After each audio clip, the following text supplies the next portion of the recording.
Bullies ripped her hoodie at lunch. Her knee knocked him out cold. Maya Esperanza Restrepo pulled her oversized grey hoodie tighter around her small frame as she navigated the crowded fluorescent-lit hallways of Jefferson High School. The fabric was soft from countless washings, a comfort item that had traveled with her family from their old life in Medellin, Colombia, to this sprawling suburban American town where everything felt foreign and overwhelming. At 17 years old, she stood barely 5 feet 3 inches tall, with thick dark hair that she kept braided down her back in the traditional style her grandmother had taught her, and warm brown eyes that revealed nothing of the storm of emotions constantly churning beneath her carefully controlled surface. 3 long, difficult months had passed since her family had made the heart-wrenching decision to leave everything they knew behind in Colombia and start over in this place where the language felt clumsy on her tongue and the customs seemed designed to exclude outsiders. Maya still felt like she was walking through someone else's life, playing a role she didn't understand in a story that wasn't hers. Every morning when she woke up in their small 2-bedroom apartment on the outskirts of town, there was a moment of disorientation where she forgot where she was, expecting to hear the familiar sounds of her old neighborhood in Medellin, the calls of street vendors, the rumble of colorful buses, the distant sound of her father's students training in the gym below their old home. Instead, she heard the mechanical hum of central air conditioning, the drone of suburban traffic, and the alien sounds of a world that had reluctantly made space for her family, but hadn't truly welcomed them. The morning bell rang with its sharp electronic tone that always made Maya flinch slightly, a sound so different from the church bells that had marked time in her old life. Students rushed past her toward their classrooms, their voices a constant chatter of English, peppered with slang she was still learning to decode. She kept her head down and her earbuds in, weaving between clusters of laughing teenagers who barely acknowledged her existence as anything more than an obstacle to navigate around. She had learned quickly that invisibility was safer than attention in this place, that blending into the background was the path of least resistance for someone who stood out in so many unwanted ways. She preferred it that way, or at least that's what she told herself during the long, lonely hours when the weight of isolation felt like a physical thing pressing down on her chest. Back in Colombia, before everything changed, her father Carlos had taught her that sometimes the greatest strength came from being underestimated, that there was power in letting others believe you were weak when you possessed skills they couldn't imagine. It was a lesson that had taken on new meaning in this place where being different made you a target. If only they knew, Maya thought as she slipped into advanced biology and took her usual seat in the back corner of the classroom, as far from the center of attention as possible. Her classmates saw exactly what she wanted them to see: a quiet immigrant girl with a slight accent who kept to herself, who struggled sometimes with the nuances of English, who wore second-hand clothes and carried a worn backpack that had seen better days. They had no idea that beneath the oversized hoodie was a body that had been conditioning itself for combat since childhood, that her seemingly delicate hands had been trained to strike with devastating precision, or that she could drop a grown man with techniques that were as much art as they were violence. They didn't know that her father Carlos had been one of Colombia's most respected Muay Thai fighters, a champion who had earned his reputation in rings across South America before an injury ended his competitive career and led him to open a small gym in one of Medellin's working-class neighborhoods. They couldn't see the years of training that had shaped not just Maya's body, but her mind, teaching her discipline, respect, and the weight of responsibility that came with possessing skills that could seriously hurt another person. Most importantly, they had no idea about Diego. But there were reasons she kept those skills buried so deeply that sometimes she almost forgot they existed herself. Reasons that went beyond her father's careful instructions about staying focused on her studies and building a new life in America. Violence had taken too much from their family already, had torn apart everything they had built in Colombia and forced them to flee to this foreign place where they were strangers struggling to find their footing. Her older brother Diego had been Maya's hero growing up, 7 years her senior, and blessed with the same natural fighting ability that ran in their family like a genetic gift that could easily become a curse. Diego had been everything Maya thought she wanted to be: fearless, powerful, respected in their neighborhood for his skills and his willingness to stand up for anyone who needed protection. He had been her first teacher, showing her basic techniques in their father's gym when Carlos wasn't looking, encouraging her natural talent and telling her stories about the warriors their grandmother used to describe from the old legends. But Diego's strength had eventually attracted the attention of people who saw his fighting ability as a commodity to be exploited rather than a skill to be respected. Underground fighting circuits in Medellin offered money that a working-class family couldn't ignore, especially when Carlos's gym was struggling to stay afloat and Maya needed money for school supplies and clothes that didn't mark her as different from her classmates. At first, Diego's involvement with the underground fights seemed like a blessing. He was bringing home more money than their father had ever earned in the legitimate circuit, enough to fix the leaky roof of their apartment and buy Maya the textbooks she needed for her advanced classes. Diego was careful, fighting only when the odds were fair and the money was good, staying away from the darker elements that lurked around the edges of the underground scene. But money in that world always came with strings attached, and those strings were controlled by people who didn't understand the concept of honor in combat. Diego's success in the ring made him valuable to men who saw violence as just another business transaction, who wanted him to fight not when he chose to, but when they demanded it. Against opponents they selected for reasons that had nothing to do with sport or fair competition. The memory of her mother Maria's tears and her father's broken spirit when Diego disappeared still haunted Maya's dreams 3 months later.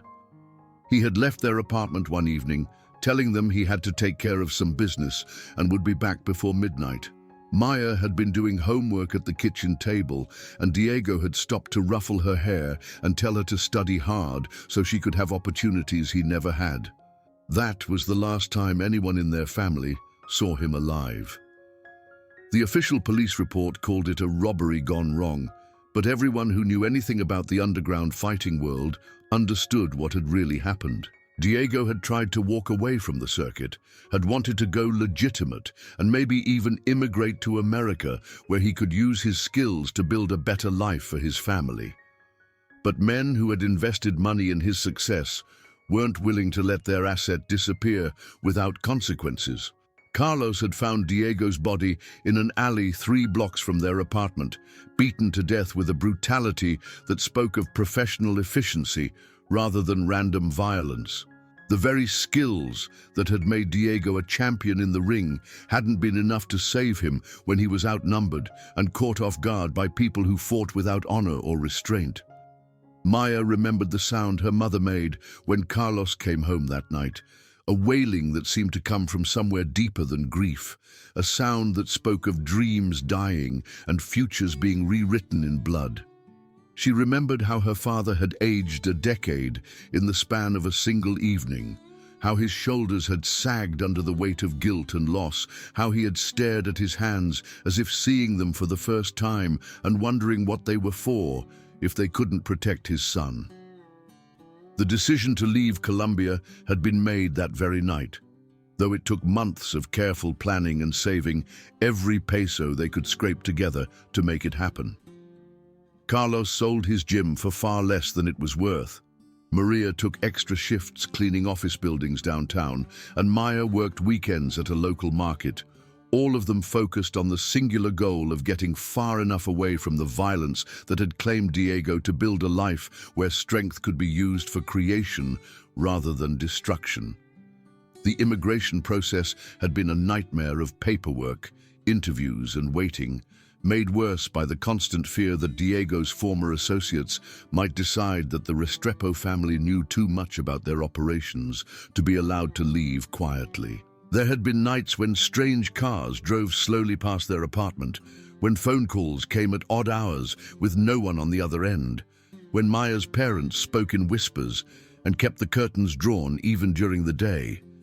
But somehow they had made it out, landing in this small American city where Carlos's fighting credentials meant nothing and Maria's decades of experience managing a household counted for little in a job market that seemed designed to exclude people who spoke English with accents. Maya's academic achievements in Colombia translated awkwardly to the American system, leaving her feeling simultaneously ahead and behind her new classmates in ways that made every day feel like a test she wasn't sure how to pass. The family had rented a small apartment in a complex that catered to immigrants and working families, a place where thin walls carried the sounds of crying babies and arguing couples in languages from all over the world. Carlos found work at a meat processing plant on the outskirts of town, manual labor that left him exhausted and aching in ways that had nothing to do with the satisfying fatigue of training. Maria cleaned houses for wealthy families in the better parts of town, taking buses across the city to scrub bathrooms and vacuum carpets for people who saw her as invisible. Maya threw herself into her studies with the desperate intensity of someone who understood that education was the only pathway to a better life in this new country. Her English improved rapidly through sheer force of will and constant practice, though she still struggled with the cultural references and social nuances that came naturally to her American-born classmates.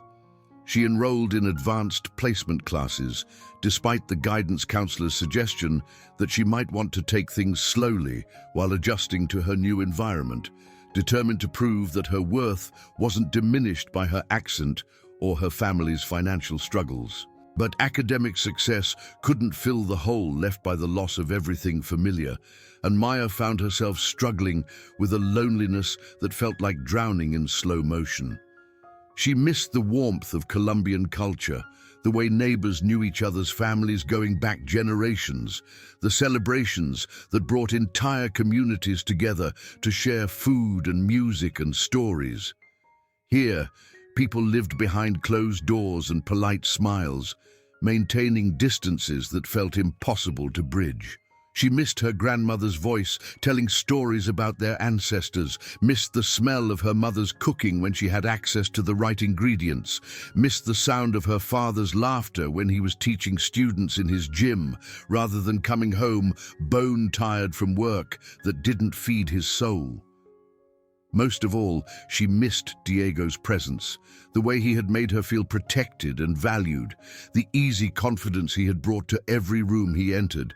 Tyler James Kowalski first noticed Maya during her second week at Jefferson High School, though it would be more accurate to say that he noticed her difference rather than her as an individual person.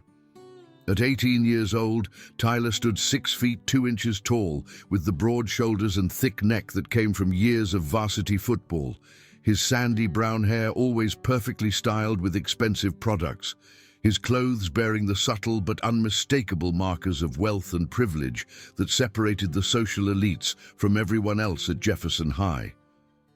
Tyler had been born into the kind of American prosperity that most immigrants could only dream about. His father owned a successful construction company that had built half the housing developments in their growing suburban town, while his mother managed the social calendar and charity obligations that came with being married to a prominent businessman. Tyler had grown up in a large house on the good side of town, had never worried about money or his place in the world, had always assumed that his comfort and status were the natural order of things, rather than privileges that required any effort or gratitude on his part. He had ruled Jefferson High School's social hierarchy since his sophomore year, with the easy confidence of someone who had never been seriously challenged, who had learned early that a combination of physical intimidation, social pressure, and strategic cruelty could maintain his position at the top of the teenage food chain. Tyler possessed a talent for identifying weakness in others, a predator's instinct for finding the students who lacked the social connections or personal confidence to fight back effectively against sustained harassment. His crew of followers had formed naturally around his dominance, drawn by the protection his friendship offered and the reflected glory of being associated with someone who seemed to own the school.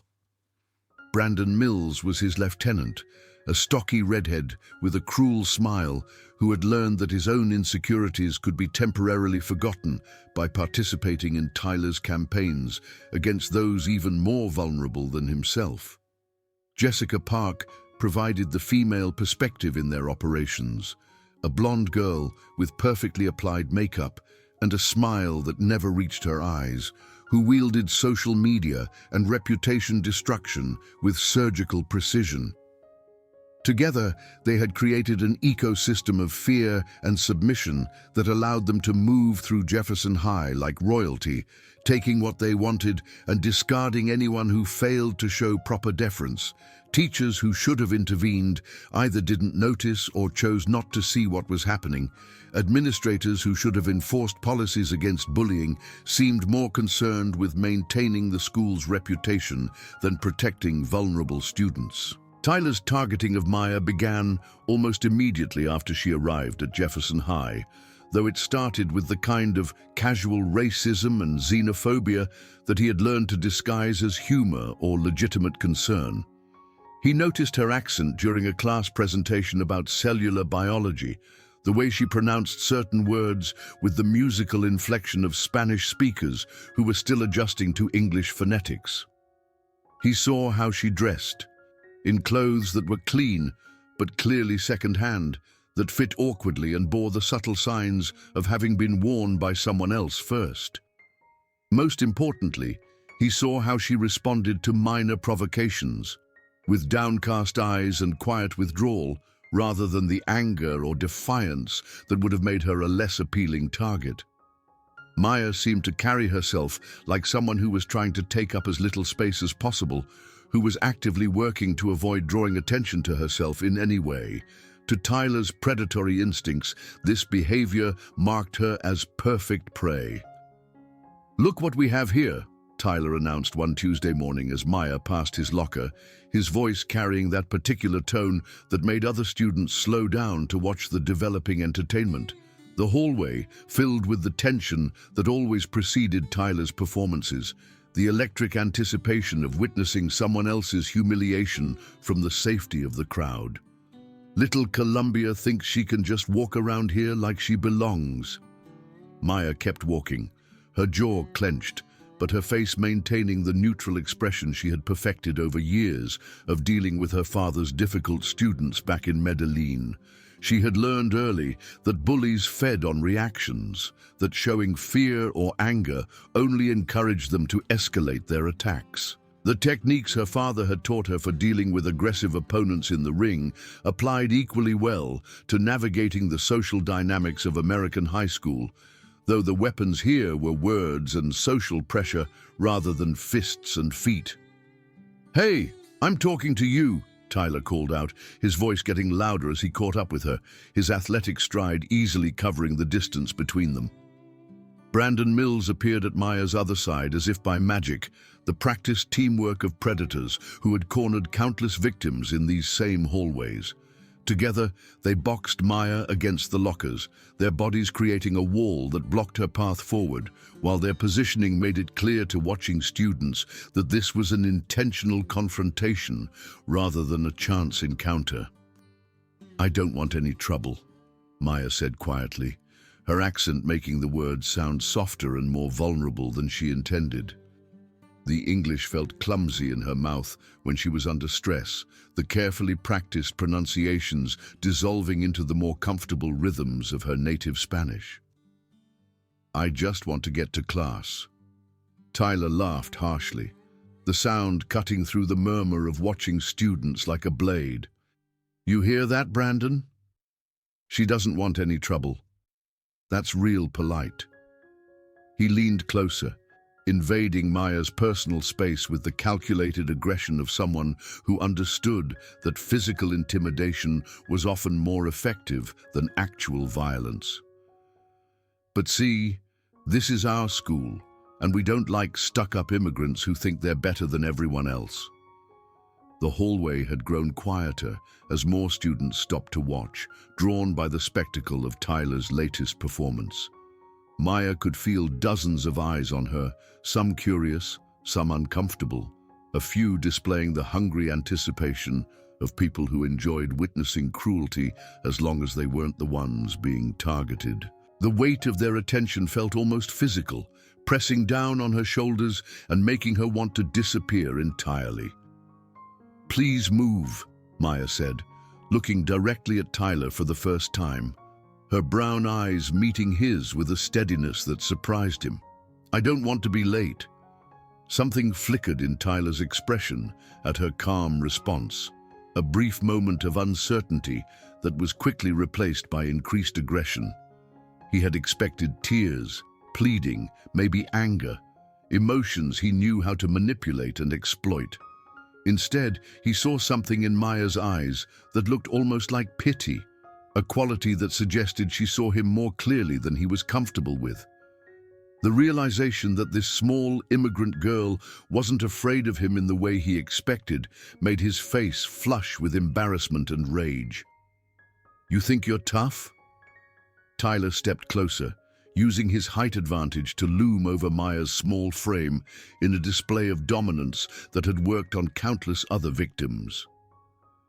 "You think because you come from some crime-ridden hellhole, you're harder than us. You think your third-world experience makes you special."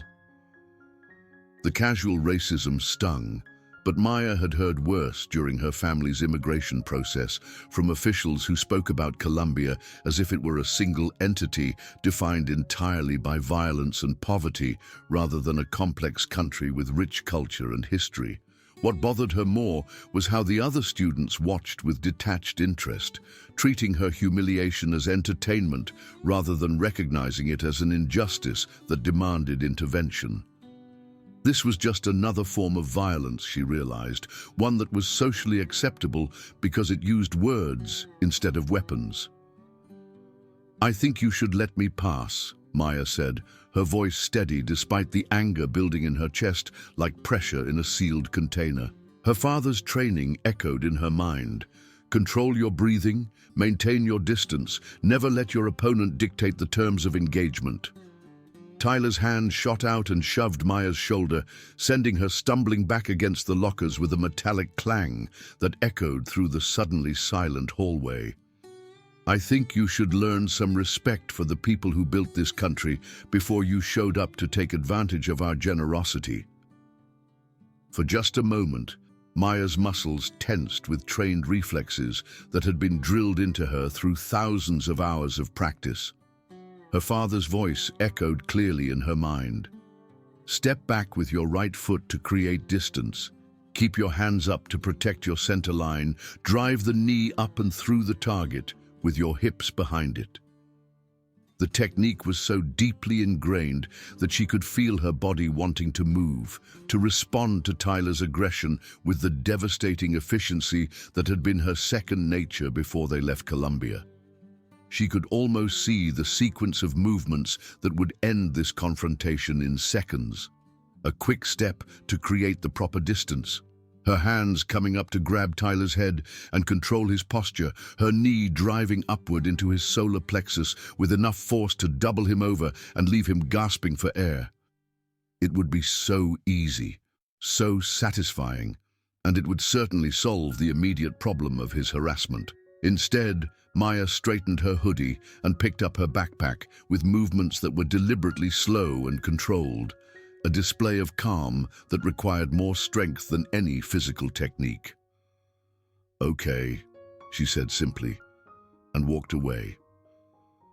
Behind her, she heard Tyler's frustrated curse and Brandon's disappointed laugh, the sounds of predators who had been denied the reaction they were hunting for. Maya made it to chemistry class with 30 seconds to spare, sliding into her seat at the back of the room while her heart hammered against her ribs, and her hands trembled with the effort of restraint. But Tyler Kowalski wasn't finished with her. If anything, Maya's refusal to be properly intimidated only increased his determination to break her composure and establish his dominance. He had built his reputation on his ability to reduce other students to tears or anger, to force them into reactions that confirmed his power over them. Maya's calm withdrawal felt like a challenge to his authority, a suggestion that she didn't recognize his position in the school's social hierarchy. Over the following weeks, the harassment escalated with methodical cruelty that spoke to Tyler's experience in psychological warfare against vulnerable targets. He and his friends seemed to take Maya's refusal to fight back as both challenge and insult, interpreting her restraint as weakness rather than strength. They blocked her path in hallways with their bodies, always just shy of physical contact that might attract official attention. They knocked books from her hands while walking past, creating messes that Maya had to clean up while other students stepped around her. They scattered her homework assignments when teachers weren't looking, forcing her to scramble to collect pages that had been deliberately crumpled or torn. Brandon Mills proved particularly creative in his contributions to the campaign against Maya.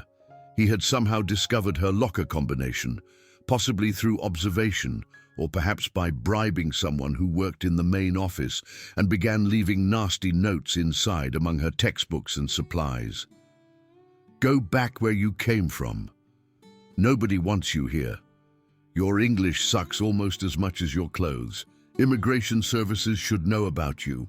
Each message was carefully crafted to chip away at Maya's confidence and sense of belonging, targeting the insecurities that any immigrant student would naturally carry. Maya would find these notes folded between pages of her biology textbook or tucked into her lunch bag, each one a reminder that she was being watched and evaluated by people who had already decided she didn't deserve to be treated with basic human dignity. The psychological pressure was harder to bear than any physical confrontation would have been. Maya found herself taking circuitous routes between classes to avoid Tyler's usual haunts, planning her movements through the school like a military operation designed to minimize contact with hostile forces. She started eating lunch in the library instead of the cafeteria, claiming she needed to study when really she wanted to avoid the public humiliation that Tyler seemed to enjoy orchestrating in front of the largest possible audience. Jessica Park led the verbal attacks with surgical precision that spoke to her understanding of teenage social dynamics and the power of reputation destruction. "Maya, is it true that girls in Colombia have to fight each other for food?" she would ask in front of other students, her voice dripping with false concern that barely concealed the malice underneath. "I'm just wondering because you always look so serious and angry. Are you hungry? Should we start a charity drive to help feed the poor immigrant kids?" The questions were designed to be unanswerable without providing further ammunition for mockery. If Maya responded with anger, she would be confirming Jessica's portrayal of her as violent and unstable. If she tried to explain the reality of her life in Colombia, she would be providing personal information that could be weaponized against her. If she remained silent, her lack of response would be interpreted as confirmation that the accusations were true. The worst part of the entire ordeal was how other students reacted to witnessing Maya's systematic humiliation. Most simply looked away, uncomfortable with what they were seeing, but unwilling to risk becoming targets themselves by intervening on behalf of someone they barely knew. A few laughed along with Tyler's crew, either from genuine amusement at Maya's discomfort or from desperate desire to avoid drawing negative attention to themselves. Even the teachers seemed determined to ignore what was happening, whether from genuine obliviousness or strategic blindness that allowed them to avoid dealing with complicated situations that might require paperwork and administrative involvement. Maya noticed how adult eyes would slide past obvious confrontations, how conversations would suddenly stop when she approached asking for help, how her requests for assistance were met with suggestions that she try to work things out on her own, or advice about building character through adversity. Maya began to dread school with an intensity that surprised her. She had faced real danger in Colombia, had lived through the constant low-level fear that came with existing in a place where violence could erupt without warning. But there was something uniquely exhausting about this constant, methodical cruelty that wore at her like water slowly eroding stone. At least in Colombia, the threats had been honest and direct. Here, everything was disguised as jokes or legitimate social interaction, making it impossible to defend against without appearing oversensitive or unable to handle normal teenage dynamics. 3 weeks into Tyler's harassment campaign, Maya was leaving AP Literature when she found him waiting at her elbow in the hallway outside the classroom. The other students filed past them toward their next destinations, most shooting curious glances at the developing confrontation, but none slowing their pace to offer assistance or witness what might happen. "You know what I don't understand about you, Columbia?" Tyler's voice was conversational, almost friendly, which somehow made it more threatening than direct aggression would have been. "You just take everything we dish out like you're some kind of martyr or something. It's weird, honestly. Most people would have snapped by now, would have done something to defend themselves." Maya kept walking, her breathing carefully controlled through techniques her father had taught her for managing stress and maintaining focus during difficult situations. "I don't see the point in fighting." "No?" Tyler's laugh was genuinely curious, as if Maya were an interesting specimen he was studying for scientific purposes. "See? I think you're just a coward. I think underneath that mysterious foreign girl act, you're just another scared little mouse who knows she can't handle what happens if she pushes back against people who actually belong here." They had reached Maya's locker, and she began working the combination with steady fingers that betrayed none of the tension she felt building in her shoulders and neck. Behind her, she could feel Tyler's presence like heat from a furnace, his proximity calculated to make her uncomfortable without crossing any lines that might attract official intervention.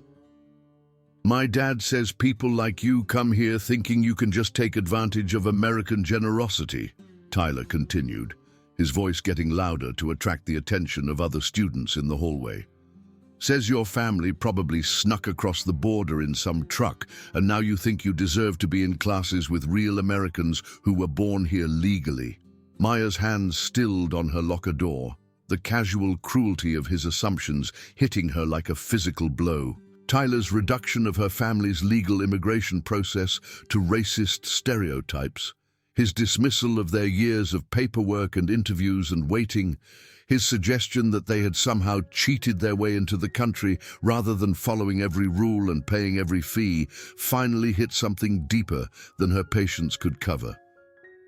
"Your dad sounds like an ignorant man," she said quietly, not turning around but speaking clearly enough for her words to carry to the students who had slowed their pace to watch the developing confrontation. The hallway seemed to hold its breath, conversation stopping mid-sentence as everyone within earshot registered the fact that Maya had finally pushed back against Tyler's provocation. Tyler's face flushed red at the direct insult to his father, his hands clenching into fists at his sides as he processed the reality that the quiet immigrant girl had just publicly disrespected his family. "What did you just say to me?" Maya closed her locker and turned to face him, brown eyes meeting his with steady calm that seemed to radiate from some deep place of certainty within her.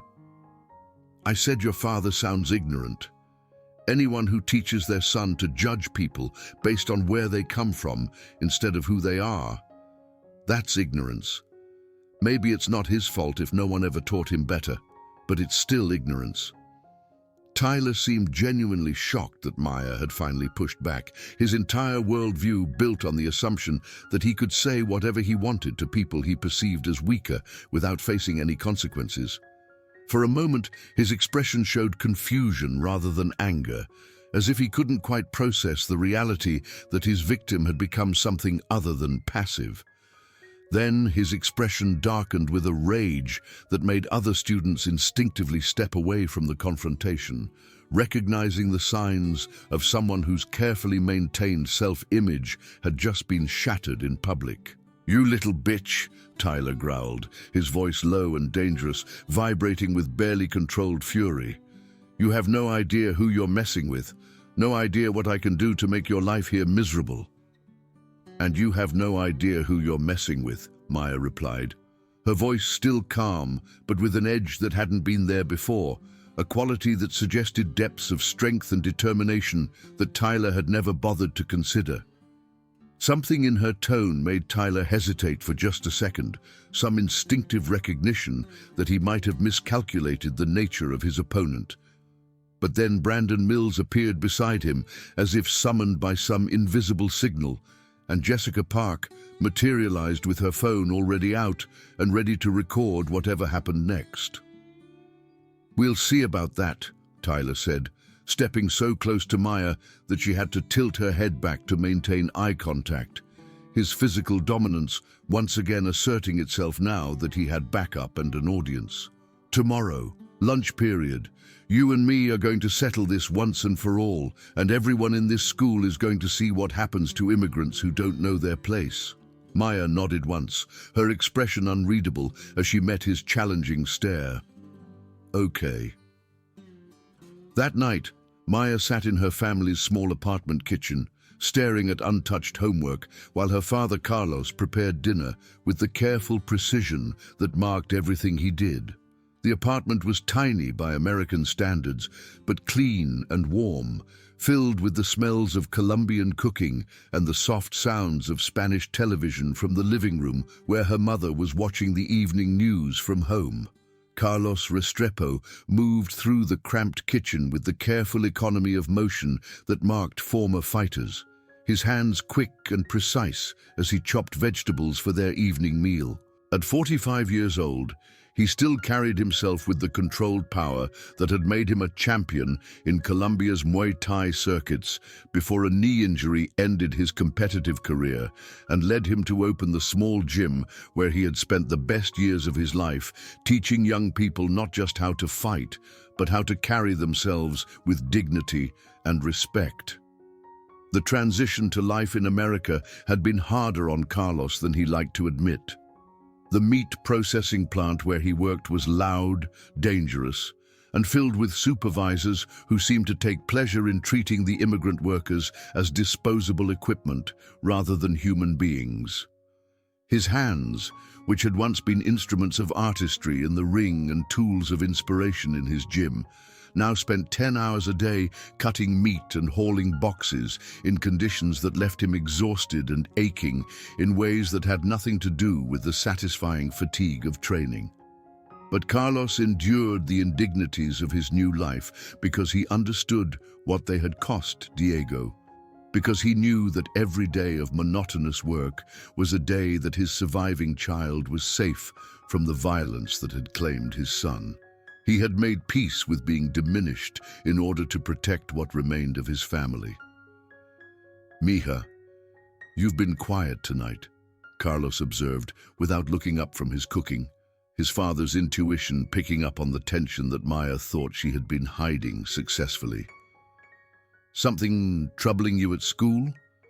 Maya considered telling him about Tyler, about the weeks of systematic harassment and tomorrow's promised confrontation, but she could see her father's hands, as they moved with such practiced skill, could remember how those same hands had trembled when they identified Diego's body, and she understood why they had left Colombia. Her brother had been just as skilled, just as strong, just as confident in his abilities, and it had led him down a path that destroyed their family and forced them into exile. "Just thinking about a test tomorrow," Maya lied, the guilt sitting heavy in her stomach like a stone. She hated deceiving her father, but she also couldn't bear the thought of adding to the burden of worry he already carried. Carlos nodded, but continued watching her with the keen observation of someone who had spent decades reading the body language and emotional states of fighters preparing for competition. You know, Mija, your brother used to get that same look when he was wrestling with a problem he thought he had to solve alone.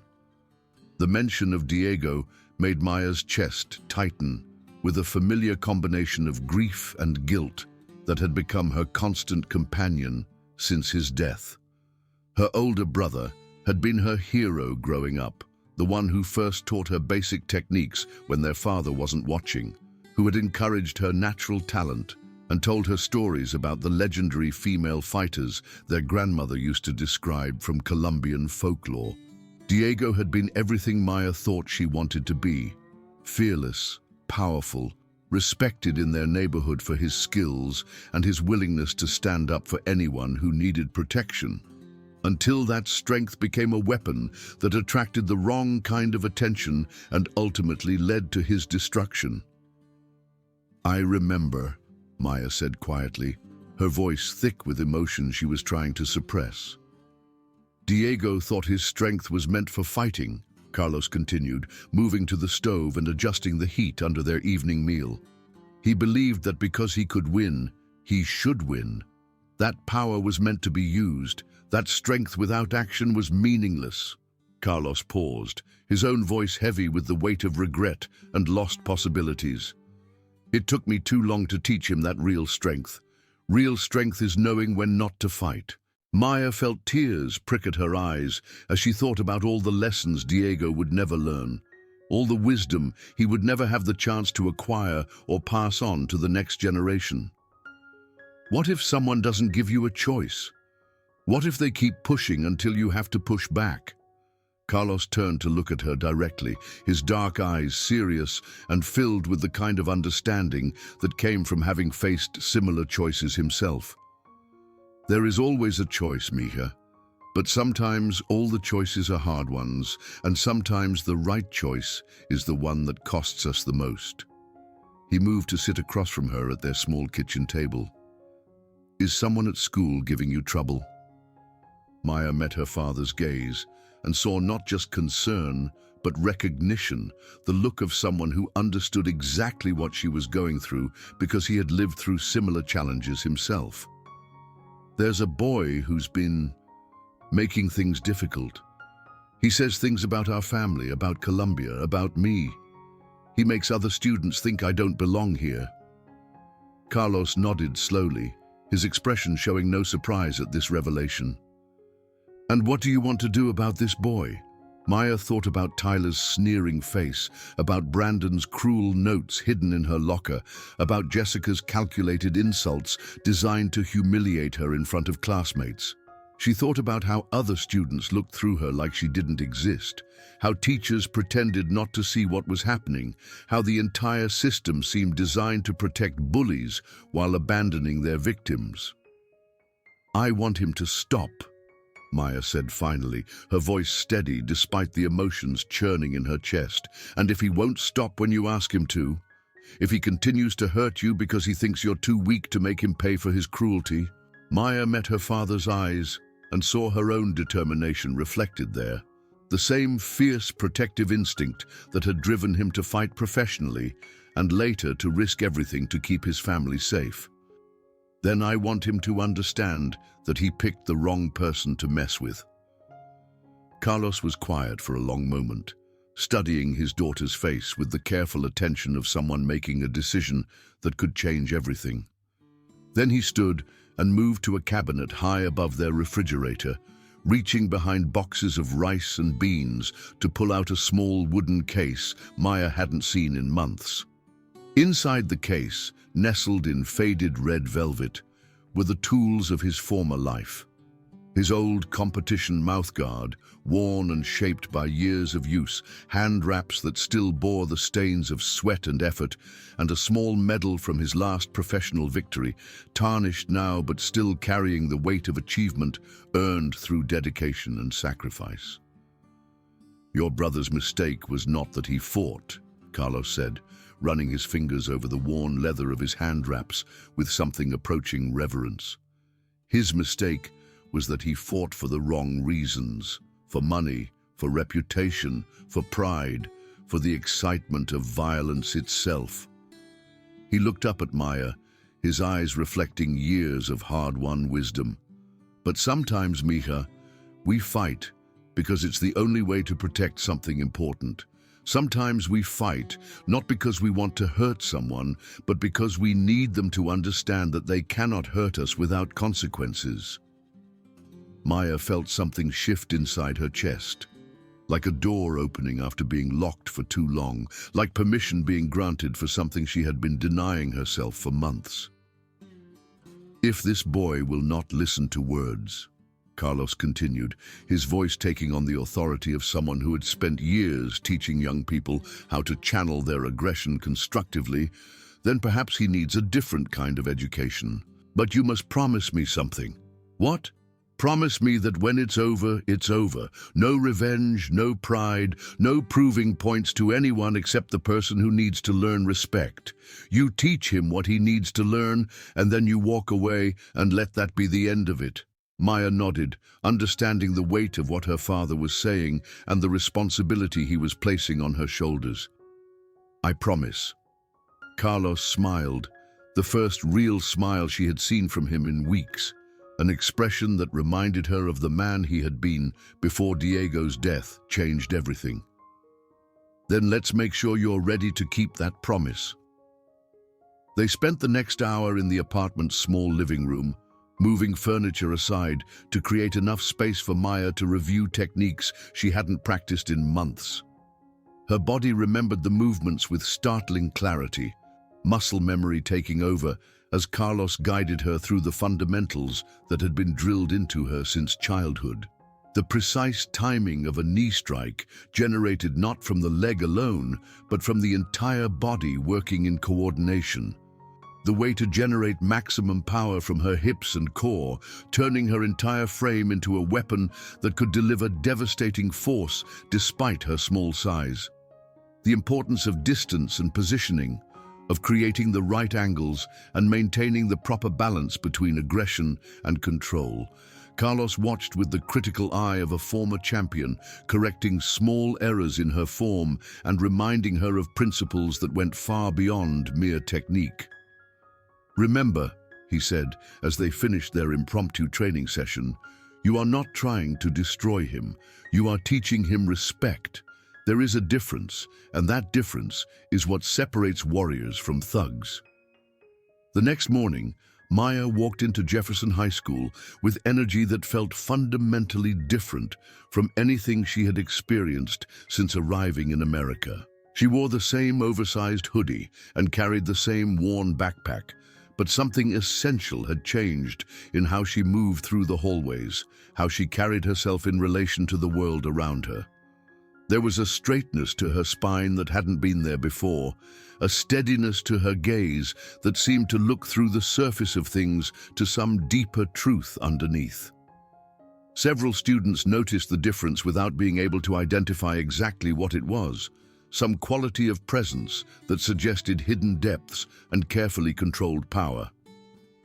Tyler was waiting at her locker when she arrived, surrounded by his usual crew and a growing crowd of students who had heard about the promised confrontation through the school's efficient gossip network.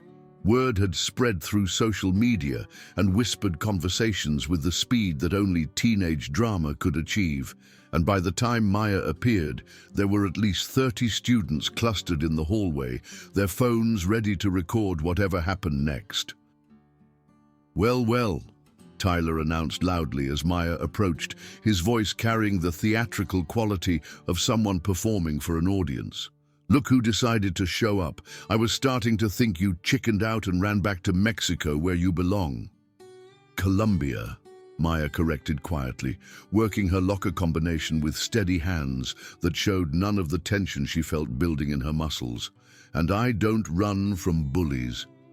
The crowd stirred at her words, sensing something different about Maya's demeanor that they couldn't quite identify, but that felt significant. Jessica Park pushed closer with her phone already recording, eager to capture whatever humiliation Tyler had planned. Brandon Mills cracked his knuckles with theatrical menace, playing his role in the performance they had all rehearsed. Tyler himself seemed surprised by Maya's calm confidence, having expected to find her intimidated and defensive. "We'll see about that," Tyler said, grabbing Maya's shoulder and spinning her around to face him, his physical dominance asserting itself in front of the watching crowd. "You think you can disrespect me and my family and just walk away like nothing happened?" Maya looked up at him with those same steady brown eyes, but now Tyler could see something in them that made him instinctively want to take a step backward. There was a quality of absolute certainty there, a confidence that seemed to come from some deep well of knowledge that he couldn't access or understand. "I think you should take your hand off me," Maya said, her voice carrying clearly through the suddenly quiet hallway. There was something in her tone, some quality of complete assurance that sent a chill through the watching crowd and made Tyler's hand hesitate on her shoulder. But his pride and the pressure of performing for his audience drove him forward, even as his instincts warned him that something had changed in the dynamics of their confrontation. "Or what?" Tyler demanded, tightening his grip on her shoulder and using his height advantage to loom over her small frame. "What are you going to do about it, little girl? You going to cry? Going to run to a teacher? Going to call your daddy to come save you?" Maya's voice remained calm, almost conversational, but with an underlying certainty that seemed to vibrate through the air around them. "I'm going to ask you one more time to let me go." Tyler laughed, the sound harsh and forced, designed to demonstrate his confidence to the watching students. "And if I don't, what happens then?" "Then you're going to learn something new about respect." The hallway had grown completely silent, except for the soft hum of fluorescent lights overhead and the distant sounds of normal school activity from other parts of the building. Tyler looked around at the watching faces, all waiting to see how he would handle this unexpected resistance from someone he had spent weeks portraying as weak and helpless. "You know what?" Tyler said, his voice getting louder as his anger built and his need to maintain dominance overwhelmed his growing sense that something was wrong with this situation. "I'm tired of your attitude. I'm tired of you walking around here like you own the place when you're just another immigrant taking up space that belongs to real Americans." His hand moved from Maya's shoulder to grab the front of her hoodie, bunching the fabric in his fist in a gesture that was clearly threatening and aggressive. "Maybe you need to learn that immigrants don't get to talk back to—" Tyler never finished the sentence. Maya's response was so fast that most watching students missed the actual technique, their phones capturing only the before and after of what would become legendary in Jefferson High's social media history. One moment, Tyler was grabbing her hoodie and talking about teaching her a lesson. The next moment, he was doubled over, gasping for air, his face rapidly turning an alarming shade of red as he struggled to breathe. What Maya had done was textbook perfect, a technique that her father had drilled into her through thousands of repetitions until it became as natural as breathing. She had grabbed Tyler's wrist with both hands, stepped back with her right foot to create the optimal distance, and driven her knee up into his solar plexus with precisely calculated force. Not enough to cause permanent injury, but more than enough to completely incapacitate him for several very long, very public minutes. The crowd erupted in shocked gasps and excited whispers, phones capturing every second of Tyler's humiliation as he struggled to regain his breath and composure. Brandon Mills stood frozen with his mouth hanging open, watching his seemingly invincible leader reduced to helplessness by someone he had dismissed as weak and vulnerable. Jessica Park's phone shook in her hands as she recorded the destruction of everything she thought she understood about power and dominance at Jefferson High. Maya released Tyler's wrist and took another step back, giving him space to recover while keeping herself ready for any continued aggression. Her father's training was evident in every movement, controlled, precise, never using more force than necessary, always maintaining the moral high ground even while demonstrating superior capability. "Are you okay?" Maya asked Tyler, her voice showing genuine concern despite what had just happened, because her father had taught her that true warriors showed mercy to defeated opponents. Tyler managed to straighten up partially, his face still flushed and his breathing labored as he fought to regain control of his body and his dignity. The rage in his eyes was unmistakable, but so was something else. The dawning realization that he had severely miscalculated the nature of his opponent and the likely outcome of their confrontation. You hit me," Tyler wheezed, his voice barely audible as he struggled to process what had just happened to him. "You grabbed me," Maya replied simply, her tone matter-of-fact rather than defensive. "I defended myself." "I'm going to destroy you," Tyler said, his voice getting stronger as his breathing normalized, but his confidence clearly shaken by the unexpected turn of events. "You have no idea what you just started." Maya's expression remained calm, but something shifted in her posture that made several students instinctively step backward, sensing danger in a way that bypassed rational thought. "I know exactly what I started. The question is, do you know when to stop?" Tyler looked around at the watching crowd, seeing his humiliation reflected in their shocked faces and understanding that everything he had built over years of careful intimidation had been destroyed in the space of a few seconds. 3 months of systematic bullying, of establishing his dominance over the quiet immigrant girl, had been not just defeated, but completely reversed. "This isn't over," Tyler snarled, pushing past Maya toward the exit, but everyone watching could hear the uncertainty in his voice, the hollow ring of threats made by someone who no longer held the power to back them up.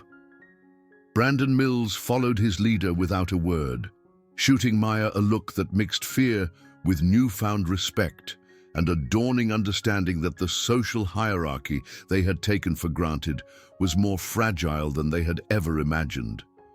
Jessica Park lowered her phone, staring at Maya like she was seeing her for the first time and trying to reconcile this confident, capable person with the invisible girl she had been tormenting for weeks. The crowd began to disperse reluctantly, students chattering excitedly about what they had witnessed while Maya calmly finished gathering her books from her locker. Her hands were steady despite the adrenaline still coursing through her system, her breathing controlled through techniques her father had taught her for managing the aftermath of confrontation. Word of the hallway confrontation spread through Jefferson High School with the speed and intensity of wildfire in dry grass. By lunch period, everyone in the building knew that quiet Maya Restrepo had dropped Tyler Kowalski with a single knee strike, and the story grew more dramatic and embellished with each retelling as it passed from student to student through the corridors and classrooms.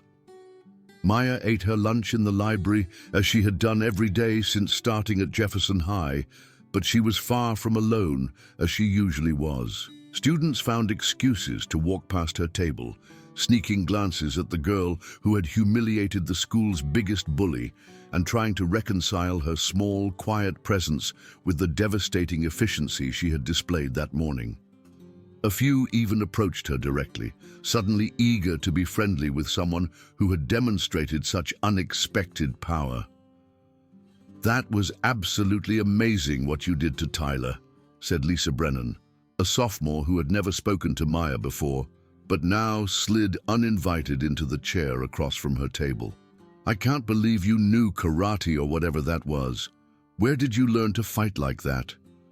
"Muay Thai," Maya corrected quietly, not looking up from her biology textbook. "And I don't like hurting people." "But he totally deserved it," Lisa insisted, her voice rising with excitement as she recalled the morning's events. "Tyler's been a complete jerk to everyone for years. Someone needed to put him in his place, and you did it perfectly. I mean, you basically knocked him out with one move." Maya closed her textbook and looked directly at Lisa, her brown eyes serious and slightly sad.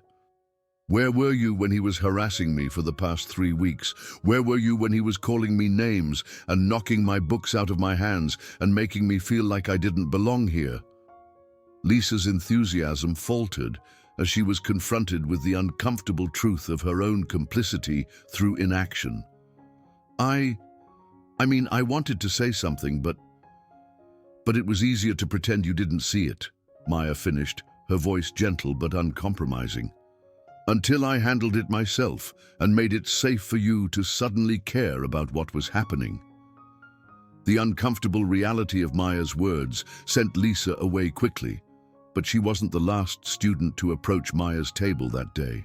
Throughout the lunch period, Maya found herself fielding a constant stream of questions and comments, most from people who had never bothered to acknowledge her existence before, but suddenly wanted to be associated with her newfound reputation and demonstrated capability.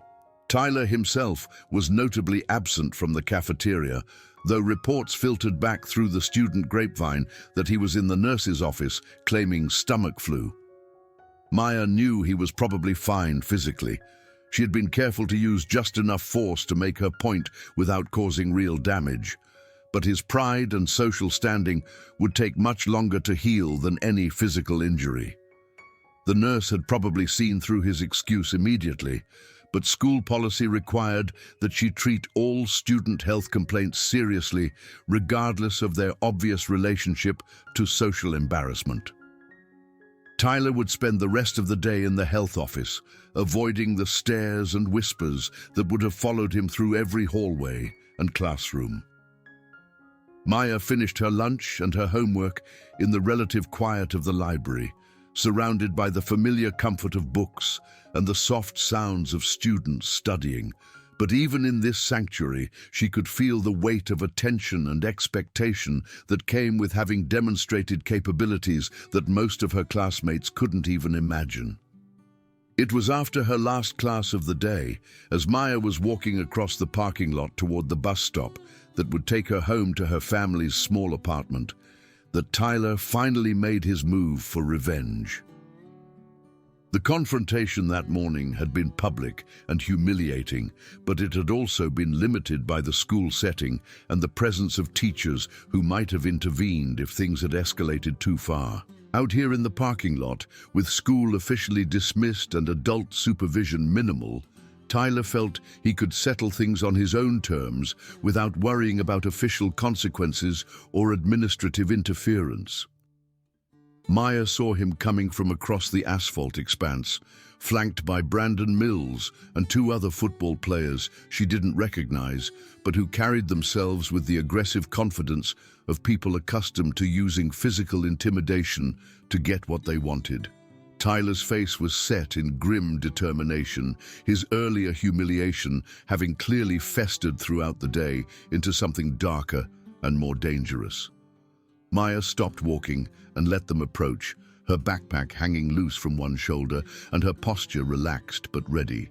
She could see the anger in Tyler's eyes, but also something else, a desperate need to restore his reputation and reassert his dominance in front of his followers. Several other students noticed the developing confrontation and began to gather at what they considered a safe distance, their phones already out to record whatever happened next. "You think you're real tough, don't you?" Tyler called out when he was still 20 feet away, his voice carrying clearly across the parking lot. "You think one lucky shot makes you some kind of badass who can embarrass me in front of the whole school?" Maya said nothing, simply watching as the four boys spread out in a loose semicircle around her, their positioning clearly designed to prevent her from escaping while also creating multiple angles of attack. She could see the calculation in their movements, the way they had obviously planned this confrontation to maximize their advantages while minimizing her options. "See, the thing is," Tyler continued, moving closer with each word, "I wasn't ready for you this morning. I was trying to be nice, trying to teach you a lesson without really hurting you because I thought you were just some scared little immigrant girl." His voice took on a cruel edge that made several watching students uncomfortable. "But you want to play rough? We can play rough." Brandon Mills stepped forward with renewed confidence, cracking his knuckles in a gesture that was both threatening and theatrical. 4-on-1 seems about right for someone who fights dirty and sucker punches people. Maya felt her father's training kick in automatically, her mind assessing distances, angles, potential escape routes, and the relative capabilities of her opponents. But she also remembered his words about knowing when to fight and when to walk away, about understanding the difference between necessary self-defense and unnecessary violence. 4 opponents was beyond even her considerable skills, especially when they were all larger than her and clearly prepared for the kind of techniques she had used that morning. This wasn't a situation where martial arts training would be enough to ensure her safety. "I don't want to fight all of you," Maya said clearly, her voice carrying to the watching students and establishing for the record that she was not the aggressor in this situation. "This should be between Tyler and me." Tyler laughed harshly, the sound cutting through the afternoon air like a blade. "You don't get to make the rules anymore, Columbia. You want to embarrass me in front of the whole school? Now you get to see what happens when you mess with people who have friends." But as Maya prepared to try to break through their circle and run for the safety of the school building, something unexpected happened that would change the entire dynamic of the confrontation. "Hey!" A voice called from across the parking lot, authoritative and confident. "What's going on over here?" Everyone turned to see Marcus Washington, a senior who played varsity basketball and commanded respect throughout Jefferson High, walking toward them with several of his teammates. Marcus was tall and broad-shouldered, carrying himself with the easy confidence that came from natural leadership ability and genuine popularity earned through character rather than intimidation. Marcus had noticed the developing confrontation from across the parking lot, where he had been loading equipment into his car after basketball practice. Something about the body language of the situation, 4 boys surrounding one small girl, had triggered his sense of justice and his protective instincts. Tyler's confident expression faltered slightly as he recognized that his carefully planned revenge was about to be complicated by outside interference. "Nothing that concerns you, Washington. Just settling some business with the new girl." Marcus looked at the 4 boys surrounding Maya, then at the crowd of students watching from what they considered a safe distance, and his expression hardened with disapproval and anger. "Looks to me like 4 guys trying to jump one girl. That's not business, that's cowardice." "She started it," Brandon Mills protested, his voice rising defensively as he tried to justify their actions to someone whose opinion actually mattered in the school's social hierarchy. "She attacked Tyler this morning for no reason." "I heard about that," Marcus replied, his voice carrying clearly across the parking lot and reaching the ears of every student within 50 yards. "I heard Tyler grabbed her and she defended herself. Now it looks like you boys are planning some payback because you can't handle being embarrassed by someone half your size." Marcus stepped closer, his basketball teammates flanking him in a display of solidarity that clearly communicated their willingness to intervene if necessary. "That's not how real men handle their problems." Tyler's face flushed red with a combination of embarrassment and anger as he found himself being lectured about masculinity by someone whose opinion carried weight throughout the school. "This isn't your fight, Marcus. Stay out of it." "When I see 4 guys ganging up on a girl half their size, it becomes my fight," Marcus replied steadily, his voice carrying the authority of someone who had earned his leadership position through character and principle rather than fear and intimidation. "You want to settle something with Maya? Do it one-on-one like a man, or walk away and save what's left of your reputation." The tension in the parking lot was thick enough to cut with a knife, the competing pressures of pride, fear, and social expectation creating a volatile situation that could explode in any direction. Tyler looked around at the watching faces, seeing his humiliation multiply as Marcus's intervention highlighted the cowardly nature of his planned revenge. Maya watched this development with a mixture of gratitude and frustration that reflected the complexity of her situation. She appreciated Marcus's intervention and understood that his willingness to stand up for her represented a kind of moral courage that was rare in teenage social dynamics. At the same time, part of her wanted to handle this confrontation herself, to prove that she didn't need protection from anyone, but her father's voice echoed in her memory. Sometimes the strongest choice is accepting help when it's offered, especially when that help comes from someone acting out of principle rather than self-interest. "Fine," Tyler said finally, his voice tight with suppressed rage and wounded pride. "You want one-on-one? We'll do one-on-one." He looked directly at Maya, his eyes blazing with fury and determination.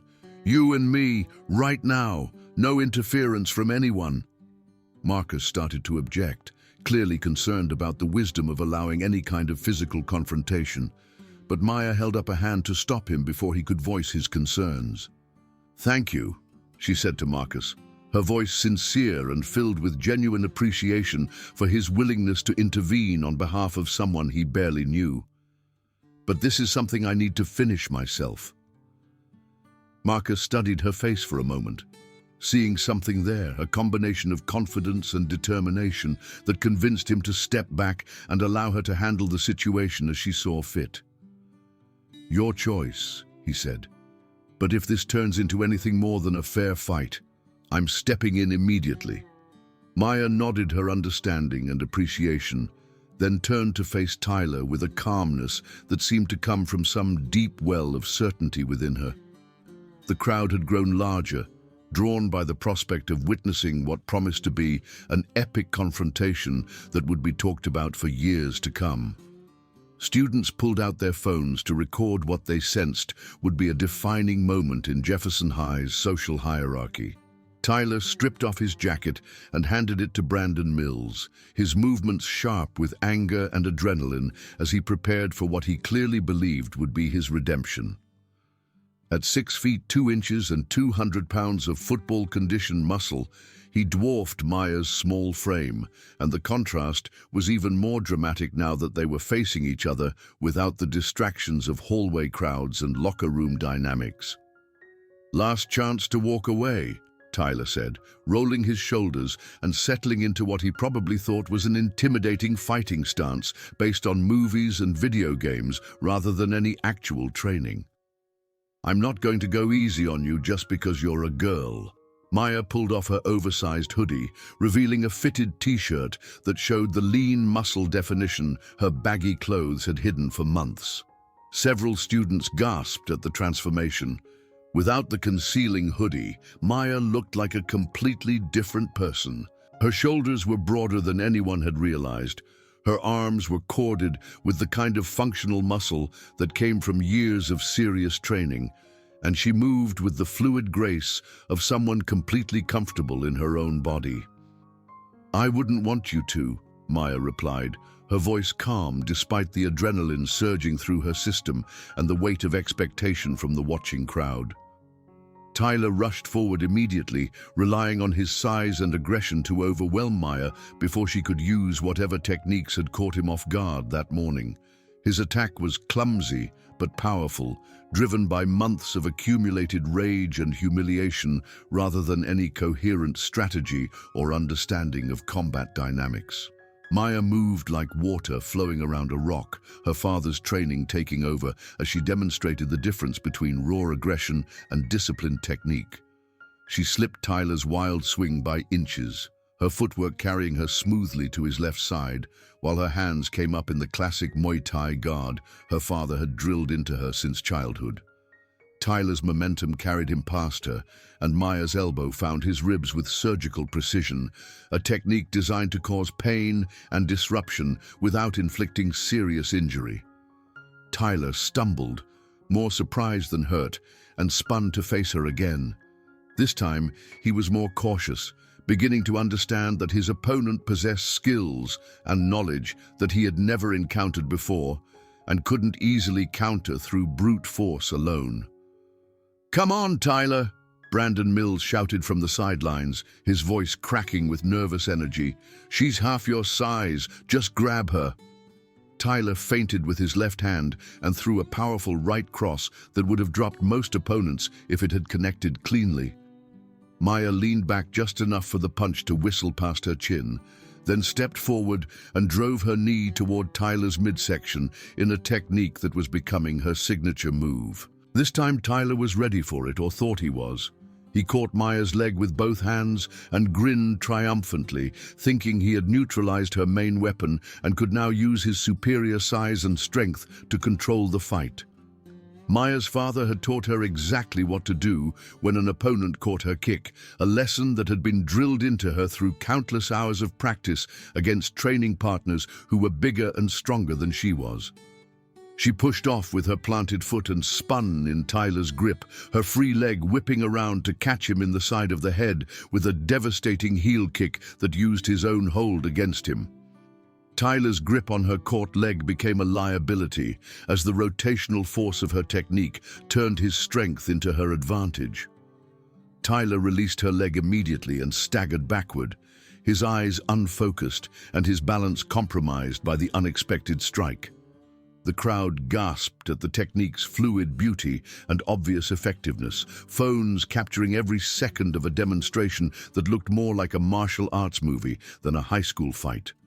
Maya landed smoothly on both feet, already moving to maintain the optimal distance for her next technique while keeping herself ready to defend against any desperate counterattack. "This is insane," someone whispered in the crowd, their voice carrying clearly in the sudden quiet that had fallen over the parking lot. "She's like a professional fighter or something." Tyler shook his head to clear it, his respect for Maya's abilities growing along with his frustration and desperation. He had expected to dominate her through size and aggression, to use his football training and natural athleticism to overpower someone he had dismissed as weak. Instead, he found himself being systematically outclassed by techniques he didn't understand and couldn't counter. "You want to keep going?" Maya asked, her breathing steady despite the intensity of their exchange, her voice showing genuine concern for Tyler's well-being despite everything he had put her through. "Or are we finished here?" Tyler's answer was to charge forward again, this time trying to use his wrestling background to take Maya to the ground, where his size advantage would be more meaningful and her mobility would be limited. He managed to wrap his arms around her waist and drive forward, hoping to slam her down onto the asphalt parking lot and end the fight through sheer physical dominance. Maya's response demonstrated why Muay Thai was called the art of 8 limbs, and why her father had chosen it as the foundation of her martial arts education. As Tyler lifted her off the ground, Maya grabbed the back of his head with both hands and drove her knee up into his face with perfect timing and devastating effect. The technique, called a flying knee, was one of the most spectacular and effective strikes in Muay Thai when executed properly against an opponent who had committed to a takedown attempt. Maya's execution was absolutely flawless, a technique that would have made her father proud and demonstrated years of dedicated training. Tyler's head snapped back from the impact, blood streaming from his nose as he dropped Maya and stumbled backward in shock and pain. The crowd erupted in gasps of sympathy and amazement, their phones capturing every drop of blood and every expression of confusion and defeat on Tyler's face. Maya landed lightly on her feet and immediately moved back to create distance, her hands up and ready, but her expression showing no malice or satisfaction in Tyler's injury. This wasn't about hurting him or enjoying his pain. It was about teaching him a lesson he would never forget about respect and consequences. "It's over," Maya said clearly, her voice carrying to everyone watching and establishing that she was the one choosing to end the confrontation rather than Tyler stopping it through his own decision. "You're done." Tyler wiped blood from his nose and stared at it with the dazed expression of someone who had never been truly hurt in a fight before. The reality of his situation was beginning to penetrate his shock. He had been not just defeated, but completely outclassed by someone half his size, and it had happened in front of half the school with dozens of cameras recording every humiliating second. "I'm not done," Tyler said, but his voice lacked conviction, and everyone watching could hear the hollow ring of words spoken by someone who no longer believed them himself. He could taste blood, could feel his nose beginning to swell, and every instinct he possessed was screaming at him to stop fighting someone who was clearly out of his league. Maya saw the uncertainty in his eyes and pressed her advantage with the psychological warfare her father had taught her was just as important as physical technique. "Yes, you are," she said, stepping forward with controlled confidence that demonstrated her complete lack of fear. "You can keep fighting and get hurt worse, or you can accept that you picked the wrong person to mess with and walk away with whatever dignity you have left." The parking lot had grown completely silent, except for the sound of Tyler's labored breathing and the distant hum of traffic from the main road. Everyone watching seemed to understand that they were witnessing something significant, a fundamental shift in the social order that would ripple through Jefferson High for months to come. Tyler looked around at the crowd, seeing his humiliation reflected in their shocked faces and understanding that everything he had built over years of careful intimidation had been not just destroyed, but completely reversed. His friends stood helpless, unable to help him and unwilling to risk becoming Maya's next demonstration of superior skill. Marcus Washington watched with the neutral expression of someone who had seen justice served, while other students whispered excitedly about techniques they didn't understand and implications they were only beginning to grasp. "This isn't over," Tyler said finally, but everyone could hear that it was an empty threat made by someone who no longer held the power to back up his words. "Yes, it is," Maya replied with absolute certainty that brooked no argument. "You're going to leave me alone. You're going to leave all the other kids you pick on alone. And you're going to think very carefully before you decide to grab someone without their permission again." Tyler opened his mouth to argue, but Marcus Washington stepped forward slightly, his presence serving as a reminder that Maya wasn't without allies anymore, and that the social dynamics of Jefferson High had fundamentally changed. "She's right, Tyler," Marcus said quietly, his voice carrying the authority of someone who commanded genuine respect rather than fear. "You're done here. Go get your nose looked at before the bleeding gets worse." Tyler finally seemed to understand that he had lost more than just a fight. His reputation, his social dominance, his ability to intimidate others through physical presence, all of it had been shattered in the space of a few minutes by someone he had dismissed as weak and helpless. He turned and walked toward the school building without another word, blood still dripping from his nose and his shoulders hunched in defeat. Brandon Mills and the other football players followed reluctantly, shooting nervous glances back at Maya and whispering among themselves about what they had just witnessed. The crowd began to disperse slowly, students chattering excitedly about the techniques they had seen and the implications for Jefferson High's social hierarchy. Maya pulled her hoodie back on and shouldered her backpack, trying to return to the anonymity she knew she had lost forever. "That was incredible," Marcus said, approaching her with obvious respect and genuine admiration. "Where did you learn to fight like that? That was like watching a professional demonstration." "My father taught me," Maya replied simply, her voice carrying the weight of family tradition and inherited responsibility. "He was a professional fighter in Colombia before we came here." Marcus nodded, understanding something about the weight of family expectations and inherited skills that came with being exceptional at something that mattered. "You handled that perfectly. Tyler needed to learn that lesson, and you taught it to him without going too far or causing permanent damage." Maya looked toward the school building where Tyler had disappeared, feeling a complex mixture of satisfaction and regret that reflected her father's teachings about the responsibility that came with superior skills. "I didn't want to hurt him. I just wanted him to understand that his actions have consequences." "Trust me," Marcus said with a slight smile that showed his appreciation for both her skill and her restraint. "He understands now, and so does everyone else who was thinking about following his example." Over the following days and weeks, The transformation in Maya's social status was dramatic and immediate, rippling through Jefferson High School like waves from a stone dropped in still water. Students who had ignored her for months suddenly knew her name, nodded respectfully when she passed in the hallways, and made room for her at lunch tables. The video of her fight with Tyler spread through social media platforms and made her something of a local celebrity, viewed and shared by thousands of people who had never heard of Jefferson High School. But perhaps more importantly, the bullying stopped completely throughout the school, not just against Maya, but against other vulnerable students who had been suffering in silence while Tyler and his crew terrorized anyone they perceived as weak or different. Tyler's defeat had sent a clear message that actions had consequences and that there were people willing to stand up for those who couldn't protect themselves. Tyler himself had become a completely different person, moving through the school like a ghost of his former self. His nose healed quickly enough, but his ego and social standing would take much longer to recover.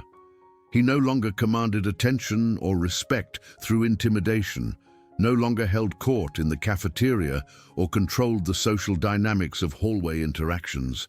Some students whispered that the change was too dramatic, that Tyler had lost too much too quickly, but others noted that his former victims were walking taller, speaking up more often, and generally displaying the kind of confidence that came from knowing that bullying behavior would no longer be tolerated or ignored. 3 weeks after their confrontation, Maya was leaving school through the main entrance when she found Tyler waiting by the flagpole, alone and clearly nervous. Gone was the swagger and aggressive confidence that had defined his presence for years, replaced by something that looked almost like humility. "I wanted to say something to you," Tyler said, his voice lacking any of its former arrogance or casual cruelty. The words came slowly, as if each one was difficult to say and required conscious effort to voice. Maya waited patiently, saying nothing but giving him the space to express whatever he needed to communicate. "I was wrong," Tyler continued, the admission clearly costing him something significant to voice.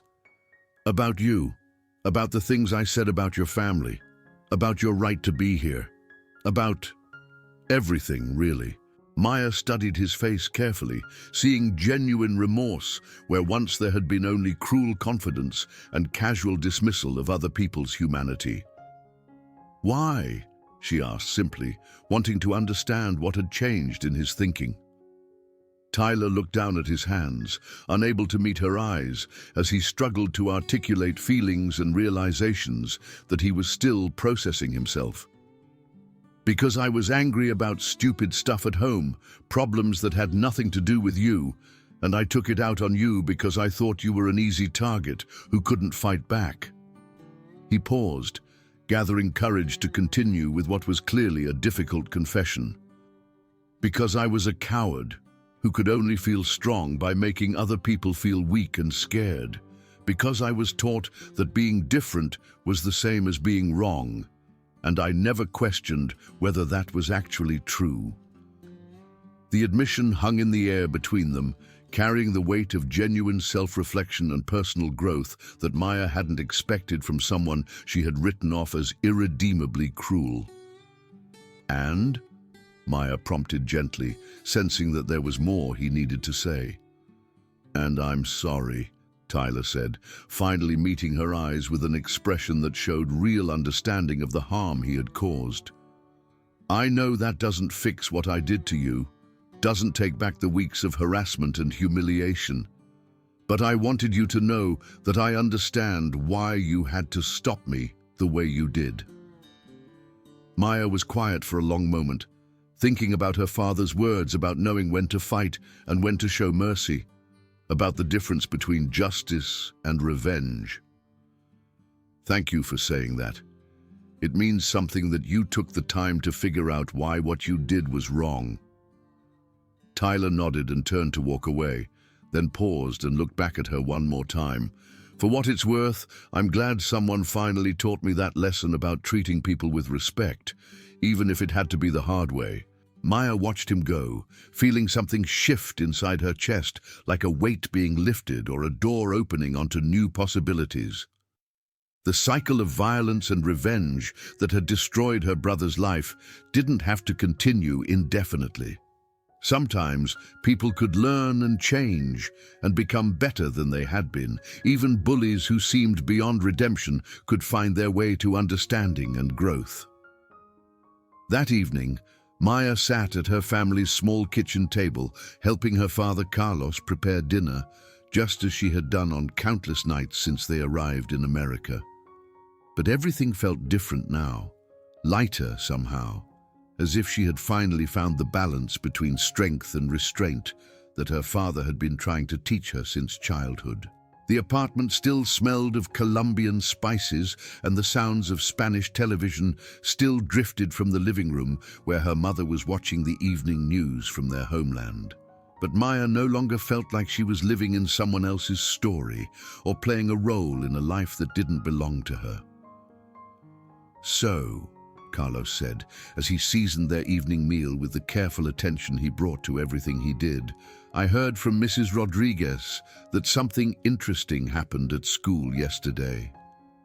Maya smiled, knowing that news traveled with lightning speed through their small immigrant community, and that her father's carefully casual tone meant he had already heard most of the details. "Tyler apologized." Carlos nodded approvingly, his expression showing satisfaction and pride in his daughter's handling of a complex situation. "That takes courage, for him to admit he was wrong and for you to accept his apology instead of holding on to anger." "You always said that real strength means knowing when not to fight," Maya said, reflecting on the lessons that had guided her through the most difficult period of her American experience. "But you never told me that it also means knowing when to stop fighting, when to show mercy to someone who's already learned what they needed to learn." Carlos looked at his daughter with obvious pride and something approaching awe, seeing in her the kind of wisdom and maturity that he had hoped to instill, but that could only be truly developed through personal experience and hard choices. "Some lessons can only be learned through experience, Misha. You had to find that balance yourself, had to discover the difference between using your strength to protect yourself and using it to build something better." Maya thought about Tyler's defeat and subsequent apology, about the fear and respect she now saw in other students' eyes, about the responsibility that came with having skills that others didn't possess. She thought about the way other students now looked to her as someone who would stand up for those who couldn't stand up for themselves. "Do you think Diego could have learned that lesson if he'd had more time?" Maya asked, her voice soft with the pain that still came with thinking about her lost brother. Carlos was quiet for a moment, his hands still on the cooking utensils as he considered the question that had haunted him since the day they buried his son. "I think Diego had the same strength you do, the same heart and the same potential for wisdom. But he lived in a different world, with different choices and different pressures." He turned to face Maya directly, his eyes reflecting years of hard-won understanding about the nature of strength and its proper use. "You have something he didn't have. You have the chance to use your strength to protect people instead of destroying them, to build something lasting instead of just surviving from one fight to the next." Maya nodded, understanding the weight of that responsibility and the opportunity it represented. She thought about Marcus Washington's intervention, about the other students who now looked to her as someone who would stand up for justice, about the ripple effects that her actions would have throughout Jefferson High for years to come. Her victory over Tyler hadn't just been about stopping a bully or defending herself against harassment.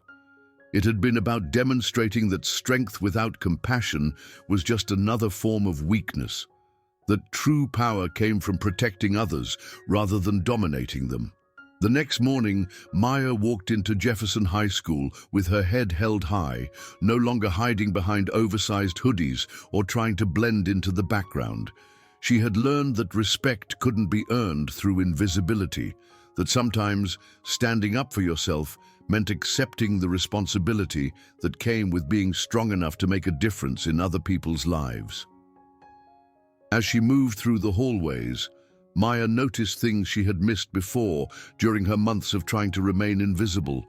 A freshman being hassled by older students near the science wing, a girl sitting alone in the courtyard with tears in her eyes, a boy whose books had been scattered across the floor while nearby students pretended not to see his embarrassment and distress.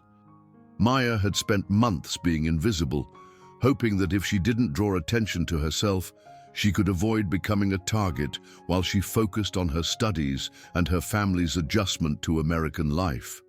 Now she understood that her father's lessons about strength and restraint weren't just about fighting.